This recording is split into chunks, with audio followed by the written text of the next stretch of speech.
Assalamualaikum warahmatullahi wabarakatuh. Ya, buat teman-teman yang saat ini sedang gagal bayar pinjol atau telat bayar pinjol, tetap tenang dan tetap semangat ya. Karena ya, kita tahu bahwa ketika kita melalui proses penagihan-penagihan yang terjadi di diri kita, itu pasti akan sangat-sangat berat sekali. Saya yakin teman-teman pasti tahu. Ya, yuk saya mengajak teman-teman untuk bisa terus semangat, untuk bisa terus berdoa kepada Allah Subhanahu wa taala untuk bisa segera bebas dari hutang pinjol. Silahkan tulis doa terbaik kalian di kolom komentar dan yuk kita aminkan bersama-sama. Amin. Jadi gini teman-teman ya, ketika kita ada galbay pinjol dan resiko salah satu yang paling ditakuti adalah DC pinjol bakal datang ke rumah kita. Bener nggak? Nah, DC pinjol yang datang ke rumah kita itu tentu saja menjadi sebuah momok yang sangat-sangat menakutkan bagi sebagian orang. Nah, beda untuk kalian yang mungkin sudah pengalaman, sudah ya bisa dikatakan kuat mentalnya, maka ini bukan menjadi sebuah masalah. Tapi bagi pemula yang baru banget minjol dan baru banget pinjaman pertama terus kemudian kena musibah dan telat bayar, nah ini akan menjadi sesuatu yang menakutkan. Lalu ada pertanyaan yang muncul, kalau kita bayar cicil dari tagihan itu, apakah DC pinjol akan tetap datang? Nah, ini ada dua jawaban ya, bisa jadi iya, bisa jadi tidak.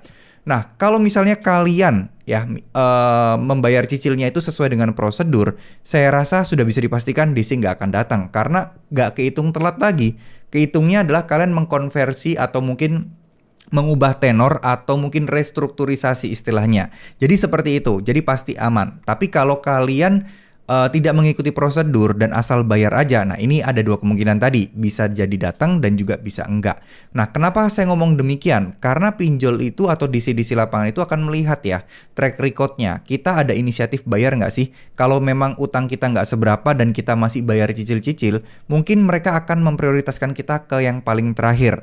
Nah, kalau misalnya utang kita itu gede nominalnya dan kita nyicilnya itu juga masih kecil-kecil dan ya mereka menilai kalian berpotensi untuk bakal bisa sesegera mungkin membayar utang kalian, maka ya kalian akan dijadikan prioritas yang paling pertama. Tapi menurut saya tidak usah khawatir sih untuk soal kayak gini, karena kita tahu sendiri DC itu juga bekerja berdasarkan SOP, bekerja berdasarkan urutan-urutan yang sudah dijadwalkan sebelumnya.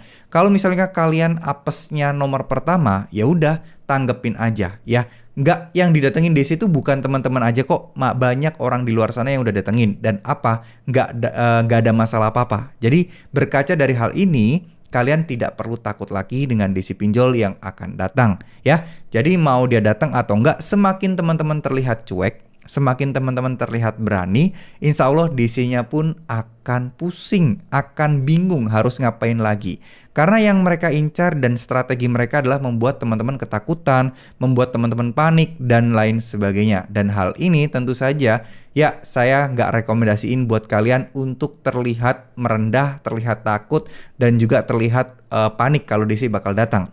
Yang saya pengen sampaikan ke kalian adalah berusaha untuk bersikap bodo amat, bersikap cuek, karena ini penting, sangat-sangat super penting sekali teman-teman. Kenapa? Karena DC akan menilai kalian, wah orang ini kayaknya kemungkinan kecil bakal bayar deh. Oh ya udah deh, nanti aja kita akan alihkan ke orang yang lain. Seperti itu. Ya meskipun itu tidak menghentikan teror-teror yang masuk ke kalian ya, tapi setidaknya teman-teman, setidaknya ya kalian jangan membiarkan diri kalian dinilai rendah oleh mereka.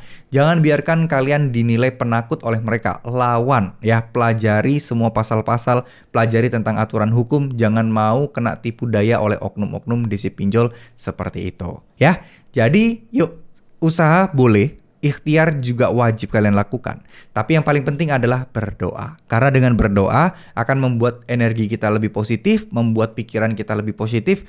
Ya banyak orang lain di luar sana, wah nggak usah sok agamis lah, nggak usah sok doa bukanlah solusi. Mana ada utang dibayar nggak ada doa. Enggak. Ini adalah pengalaman pribadi saya. Ketika kita benar-benar tulus ikhlas meminta dan berdoa, insya Allah pasti akan ada keajaiban-keajaiban. Kita tidak pernah tahu kerugian-kerugian, bukan kerugian ya, rezeki-rezeki itu kita datang dari mana. Kadang sesuatu kerugian-kerugian pun bisa menjadi sebuah keuntungan karena hadirnya doa tadi. Kalian perlu tahu, channel ini dibikin itu juga karena mungkin hasil berdoa. Maksudnya bagaimana? Ya, saya waktu itu punya utang lumayan banyak ya, ada sekitar 60 juta lebih. Dan mungkin kalau dilunasi 2 tahun kerja keras bakal bisa lunas. Tapi doa, terus kemudian saya mencoba membangun sebuah channel ini berdasarkan pengalaman pribadi.